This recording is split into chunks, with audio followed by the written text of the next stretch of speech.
मैंने अपने जीवन में कई महिलाओं से बातचीत की, लेकिन एक महिला है जिसने जीवन भर में अपनी एक अनूठी छाप छोड़ दी।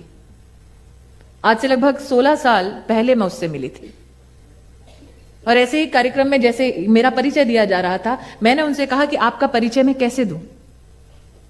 उन्होंने कहा कि आप जाकर पूरे समाज के सामने मेरा परिचय देते हुए कहिए कि मैं वो मां हूं जिसने अपनी बेटी को मारने का प्रयास किया लेकिन फेल हो गई।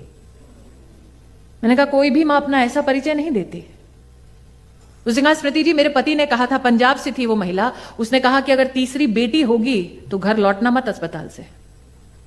और बेटी के जन्म के बाद मेरा चेहरा देखने कोई नहीं आया।